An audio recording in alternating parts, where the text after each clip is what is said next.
Kuşadası Davutlar'da satılık 4 oda 1 salon güzel bir villadayım.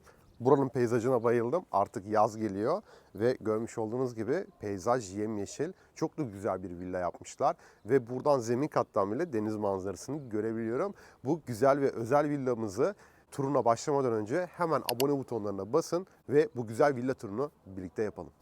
Yay olarak geldiğiniz zaman yaya girişimizdeyiz ve hemen sol tarafında bir araç otoparkımız var. Dikkat ederseniz birkaç basamak çıkıyorum şu anda. Su basmanı var, yani yerden yüksek bir villadayız. Buna da su basman deniliyor. Biliyorsunuz Davutlar tarafında bu bölgelerde çok fazla yağmur yağdı ve bazı evleri su bastı. Bu inşaatın kalitesini de buradan da görebilirsiniz. Bu evler tabii ki daha öncesinden başladı inşaatına ve bu firma zaten daha çok yerden yüksekte evler yapıyor. Çünkü Davutlar tarafı daha böyle düz bir zemin olduğu için yerden yüksek olması, yani yağmur olduğu zaman evin içerisine girmesini de önlüyor. Bu tür evleri satın alırken çok dikkatli incelemeniz gerekiyor. Şu anda da araç otoparkının hemen yanındayız. Aracınızla geldiğiniz zaman karşımda elektrikli bir sürgülü kapımız var. Aracınızı buraya bahçenizin içerisine park edebilirsiniz. Tabii şu anda bir inşaat vardı, yeni bitti ve ön tarafımızda burada çalışan ustaların kullanabilmeleri için bir yer oluşturulmuştu. Bunlar yıkılacak, yani bu görüntü buradan kalkacak ve arabanıza gelip aracınızı buraya park edebiliyor olacaksınız. Limon servileri var. Dört tarafımız duvarla çevrilmiş vaziyette. Önce bahçemize bakalım, sonra villamızın giriş kapısından içeri doğru geçeriz. Burada bir peyzaj alanımız var. Bahçe gerçekten çok güzel görünüyor. Yemyeşil görünüyor. Artık Mart ayının sonundayız ve Nisan geliyor, yani yaz geliyor. Artık denize girme zamanı geliyor. Havalar da gerçekten çok güzel ve şu anda da Milli Park'a yakınız. Görüyorsunuz karşımızda Milli Park var. Oradaki çam ormanlarındaki oksijeni de buradan hissedebiliyorsunuz. Bol bir oksijen var burada. Zeytin ağacımız var ve bahçemiz 320 metrekare. Yani 320 metrekare arsanın içerisinde kurulmuş. 65 metrekare zemin kat oturumlu. 4 oda 1 salon ve şömineli, odun şömineli villamızın şu anda ön terasına doğru geliyoruz. Havuzumuz 3'e 6, 18 metrekare büyüklüğünde. Havuzun ön tarafında yine büyük bir peyzajımız var. Yemyeşil ve çok güzel görünüyor. Ya ben kaç sefer söyledim bilmiyorum ama yani yemyeşil bir görüntü var. Dolayısıyla bayıldım. Gerçekten de peyzajını çok güzel yapmışlar. Yine ön tarafımızda 2 tane daha zeytin ağacı var. Zeytin ağaçlarının yan tarafında da, yani dip kısmında da ışıklandırma yapıldığı için de akşamları güzel bir burada ambiyans olacağını düşünüyorum. Villamızın kısaca dış cephesini inceleyecek olursak dış cephemizde daha çok açık renklerin tercih edildiğini görebiliyoruz. Havuzumuzun başında bu kısımda bir şelalemiz var. Savaklı havuz tercih edilmiş. Yani taşmalı bir havuz. Zaten sağlıklı olan da taşmalı havuzlar. Genelde skimmerlı havuzları yaptıranlar ya keşke savaklı yaptırsaydık diyorlar. Burada da savaklı havuzu yapılmış. Ön tarafımızda burada bir motor dairesinin kapağı var. Ayrıca bir denge deposunun kapağı var. Havuzda çünkü savaklı olduğu için denge deposuna ihtiyaç var. Ve ayrıca evin yedek su tankı var. Yani biliyorsunuz burada nüfus yazın çok fazla artabiliyor. Bazı bölgelerde su kesintileri olabiliyor ya da herhangi bir arıza olduğunda, çalışma olduğunda, su kesilmesi yaşandığında siz bundan etkilenmeyeceksiniz. Çünkü siz her zaman suyu kendi deponuzdan kullanacaksınız. Bu da bence güzel bir avantaj. Zaten bu tür villalarda bunların hepsinin olması gerekiyor. Havuzumuz şu anda boş. Tabii ki burayı örnek villa olarak hazırlıyorduk. Burada birkaç tane alternatifimiz var. 3 tane toplamda 4+1 özel havuzlu villamız var. Hemen yan tarafta bir tane ikiz bir villamız var. Orada da müsait satılık villalarımız var. Burası da satılık. Yani şu an toplamda 3 tane 4+1 villamız var. Ayrıca burada 3+1 villalarımız da var. Zaten buradan oraya geçeceğiz. Oranın da çekimini yapacağız. Orada da yine bir örnek villamız hazırlandı. Bunları görmek için de telefon numaramızdan bizi arayarak randevu oluşturabilirsiniz. Kanalımıza da mutlaka abone olun, bildirimleri açın. Yeni videolar geldiği zaman da ilk sizin haberiniz olsun. Çünkü sürekli her hafta yeni videolar paylaşıyoruz. Bu evlerin fiyatına da villatv.com.tr, modernada.com ilan sitelerim üzerinden de güncel fiyatlarına ulaşabilirsiniz. Villamızın dış cephesine tekrar dönecek olursak bakın. bir kaplamamız var. Yani taş bir kaplamamız var. Altında taş yünü var. Yani bu firma yapmış olduğu evlerde izolasyon konusuna çok fazla dikkat ediyor. Çok önemsiyor. Ve diğer firmaların birçoğunda bu olay yoktur mesela. Taş yünü kullanılmıyor genelde. Bu firma villanın dış cephesinde içeride taş yünü kullandığı için kışın eviniz daha sıcak, yazın ise daha serin olacaktır. Villamızda multi klima sisteminin boruları buraya kadar çekilmiş durumda. Burada da yerden ısıtma sisteminin borularını görebiliyorsunuz. Devam ediyoruz. Burada ince uzun bir penceremiz var. Merdivene ışıklandırma yapıyor. Şimdi giriş kapımıza doğru geliyoruz. Villamızın giriş kapısı içeride kalıyor biraz daha. Yani herhangi bir yağmur yağdığı zaman ya da güneşten en azından gölge oluyor. Burayı da koruyor. Bu da güzel bir avantaj. Ben olsaydım buraya bir cam yapardım. Şuraya bir dolap yaptırırdım. Ayakkabılarımı da burada barındırırdım. Villamızın giriş kapısı bakın Sur marka olarak tercih edilmiş. Zaten kalitesini artık biliyorsunuz Sur markanın. Çünkü bütün videolarımda hemen hemen bahsediyorum Sur markadan. Yani evlerinizde kapılarınız varsa bakın gerçekten de Sur markanın yapmış olduğu kapılar çok kaliteli. Fiyat olarak da daha pahalı tabii ki. Her firmada Sur marka kullanmıyor. Yerlerde 60'a 120 seramikler tercih edilmiş. Akıllı ev sistemimiz var. Hemen burada girişte evinizi kontrol edebiliyorsunuz. Hemen size örnek olarak göstereyim. Bir süreden beri göstermiyordum çünkü. Akıllı ev sistemimize bakın burada panjur diyor. Tümünü kapat dediğim zaman bakın bütün panjurlar eş zamanlı olarak kapanıyor. Eve geldiğiniz zaman da tümünü aç dediğiniz zaman hepsini otomatik olarak eş zamanlı olarak panjurları açıyor. Villamızın giriş holünde bir tuvalet ve bir duş yeri olduğunu görebiliyoruz. Yani zemin katımızda klozetimiz var, bir duş yerimiz var, nişli şampuan koymak için ve ayrıca yan tarafında da Hilton lavabomuz var ve penceresi de orada bulunuyor. Zemin katta aile büyüklerimiz için bir yatak odamız var. Bakın yatak odasının içerisine girdiğiniz zaman buradan yemyeşil bahçeyi görebiliyorsunuz. Aile büyükleriniz isterse buradan bahçeye çıkabilir. Ve klimalarımızda bakın kapının hemen üzerinde iç tarafta buraya tesisatı gömülmüş vaziyette. Klima taktırmak isterseniz de klimanızı buraya kapının üzerine de taktırabilirsiniz. Devam ediyoruz. Salona geldik. Hemen sol tarafımda mutfağımız var. Mutfağı birazdan göstereyim sizlere. Sağ tarafımda bir televizyon ünitemiz var. Burada merdiven altında bir duvar kağıdı olduğunu görüyorum. Mobilya kaplamamız var ve yan tarafında şöminemiz var. Keşke benim evimde de şömine olsaydı. Benim evimde maalesef şömine yok. Ancak bunun keyfi, tadı başka oluyor. Bizim çevremizde çok fazla böyle özel havuzlu müstakil ev alan müşterilerimiz var. Artık müşteri demeyeyim onlara, aile gibi oluyoruz. Böyle ev alımı satımı olduktan sonra.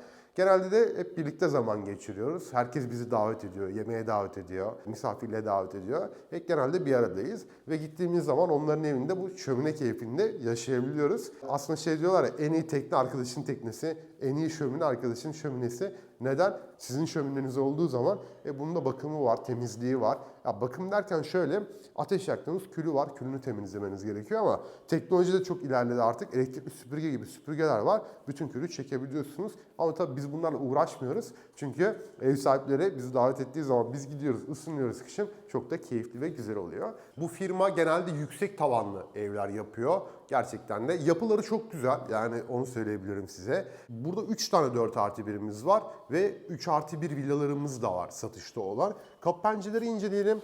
Bakın Linea Rossa olarak tercih edilmiş alüminyum ve ısı camlı sürgülü kapılarımız, pencerelerimiz de bulunuyor. Zemin kattan böyle full bir deniz manzarası var diyemem ancak zemin kattan şu anda kısmi olarak, yani aslında şöyle ince olarak deniz manzarasını görebiliyorum. Üst kattan tabii daha güzel bir deniz manzarası var.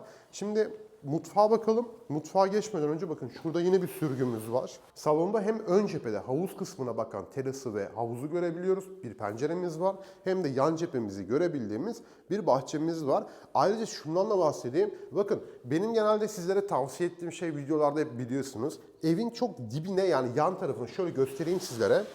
Genelde bahçeyi şuraya kadar sıfırlıyorlar.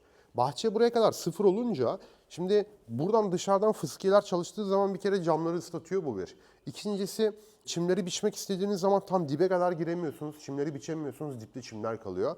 Üçüncüsü ve en önemlisi izolasyon. İzolasyon çok çok iyi de yapsanız, bir villayı sudan koruyamıyorsanız o villada su ve nem problemleri olabilir. O yüzden benim size tavsiye ettiğim şey hep buydu. Burada görmüşken sizlere anlatmak istedim. Suyu olabildiğince evin dışına göndermemiz gerekiyor. Yani toprağa eve sıfır olarak, çimleri eve sıfır olarak değil, arada minimum bu kadar bir mesafe bırakmak gerekiyor. Burada da bırakılmış. Yani evin kalitesini, işçiliğini, bu tür olanaklarını dikkatle bakmanız gerekiyor. Bir villa alırken bunlar çünkü çok çok önemli unsurlar. Çünkü yani villa daire gibi değil. Aldıktan sonra bakımı var, masrafı var, masraf açabilecek şeyler var. Eğer bunlar güzel yapılmışsa uzun yıllar boyunca masraf yapmadan sağlıklı bir şekilde villanızı kullanabilirsiniz.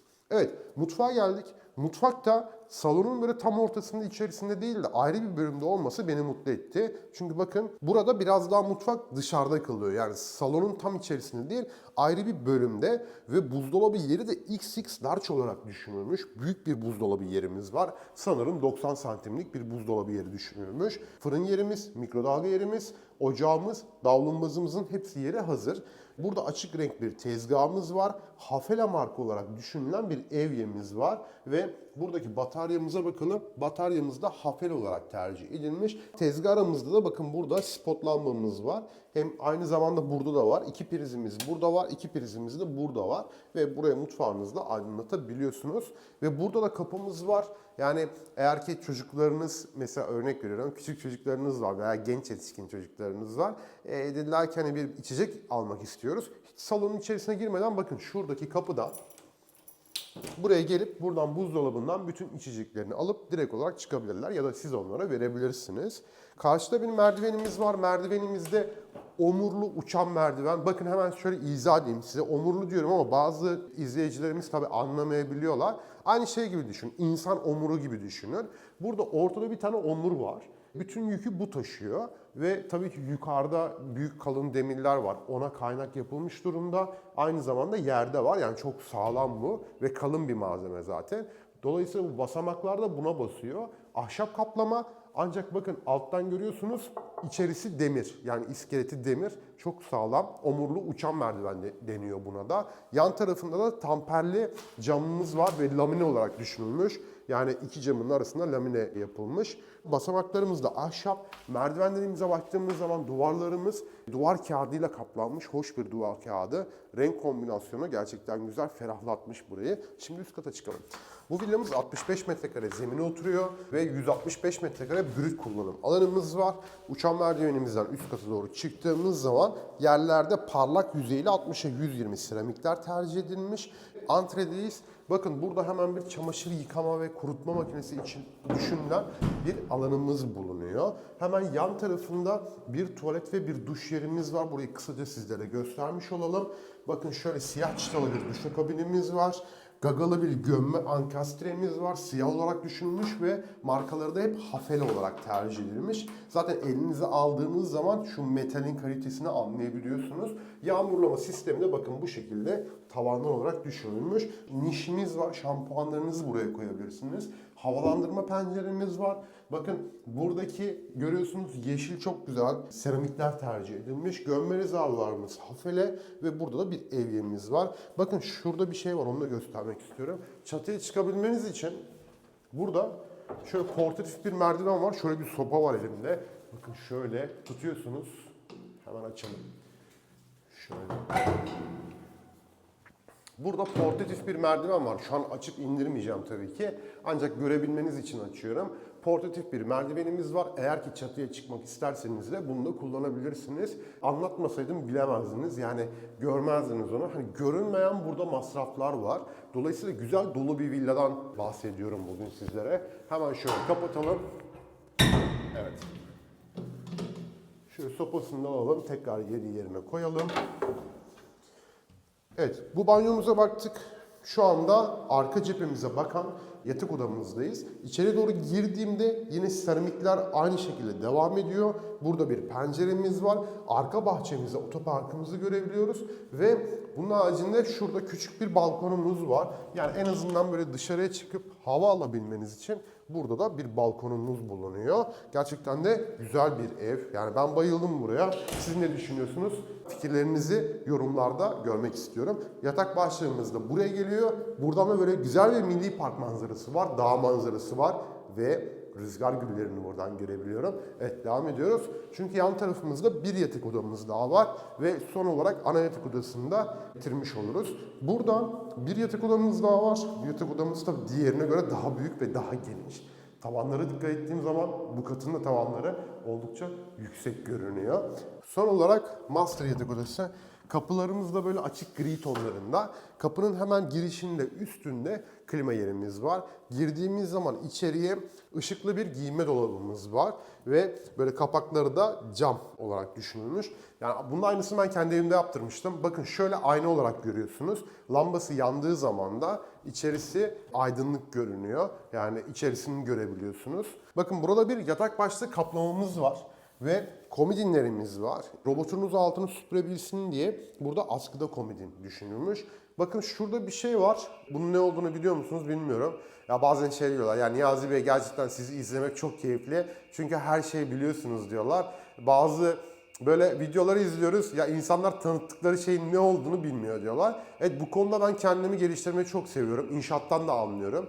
El becerilerim de var. Kendim de yapabiliyorum bazı şeyleri. İşte boyaydı, sıvaydı, elektrik işleri falan. Tadilat, her şeyi yapabiliyorum. O yüzden meraklıyım da bu konulara. Meraklı olduğum için de sizlere çok rahat bir şekilde anlatabiliyorum. Burada bakın bir menfez var. Bir havalandırma menfezi var. Bu havalandırma menfezi aşağıda görmüş olduğunuz bir şömine vardı. Şömineyi yaktığınızda ısıyı bu kata veriyor. Siz aşağıdan şömineyi yaktığınız zaman o ısınan hava yukarıya çıkıyor ve buradan bu odayı ısıtıyor. Dolayısıyla hem aşağıda yatmadan önce işte şöminenin önünde bir kahvenizi yudumlarsınız, içeceğinizi içersiniz. Orada bir keyif yaparsınız. Yatak odanıza geldiğiniz zaman da burada da ısınmış olursunuz. Gerçekten de güzel düşünülmüş. Şömineli olan evlerin hepsinde bunu yapmıyorlar. Diyorum ya, dolu bir villadan bahsediyorum sizlere. Tavanlar yine burada çok yüksek tercih edilmiş. Yatak başlığımız buraya geliyor ve sabahları uyandığınız zaman buradan komple deniz manzarasını görebiliyorsunuz. Tabii denize buradan 2900 metre mesafemiz var. Denize biraz uzak olduğumuz için deniz manzarası uzak olan yerlerde ve çok yüksek değilse bulunduğu konum kamera açısından vermek zor oluyor. Ancak buraya geldiğiniz zaman buradan bu manzarayı net bir şekilde göreceksiniz. Yani bunun garantisini veriyorum sizlere. Hatta bazı videolarımda da şey diyorum. Ya bu manzarayı göremezsiniz, evi size hediye edeceğim. Evet, edeceğim yani, göremezseniz edeceğim. Yatak odamız gerçekten güzel, ebeveyn yatak odası. Çünkü giyinme dolabımız orada çok güzel yerleştirilmiş. Yatak başlığımız bu kısımda ve burada duvarlarda bile ahşap kaplamalarımız var. Burada da bir makyaj aynası yeri tercih edilmiş ve burada da bakın çekmeceleri, dolabımız da bulunuyor. Ve haricinde şurada bir balkonumuz var ya, çok büyük bir balkon değil. Yani şöyle dönüyor zaten balkon ön tarafa doğru, dar bir balkon. Ancak böyle çıkıp burada hava alabilirsiniz. Yine alüminyum kapı pencereler ve bu kısımlara bir tuvalet ve bir duş yerimiz var. Bakın klozetin üstündeki niş yerlerinde ışıklar var. Gerçekten de göze hoş geliyor. Ön tarafımızda da son olarak bir balkonumuz var. Bu balkona çıktığımız zaman da çıkmadan bile çok güzel deniz manzarasını görebiliyorsunuz. Balkona çıktığınız zaman da buradaki harika esintiyi hissediyorsunuz. Güzel bir villa turladık. Bu evin fiyatına da villatv.com.tr ve modernadan.com ilan sitelerinden bakabilirsiniz. Burada fiyat veremiyoruz. Neden? Fiyatlar düşebiliyor, çıkabiliyor, yükselebiliyor. Sonra arıyorsunuz, diyorsunuz ki ya bu evin fiyatı buydu, neden düştü, neden yükseldi? Kızıyorsunuz. O yüzden güncel olarak fiyatları değiştirebilmemiz için ilan sitemize koyuyoruz. Anlayışınız için çok teşekkür ederiz. Ciddi emekler veriyoruz. Abone olursanız biz çok mutlu oluruz. Yeni videolarımızda görüşmek üzere. Hoşça kalın.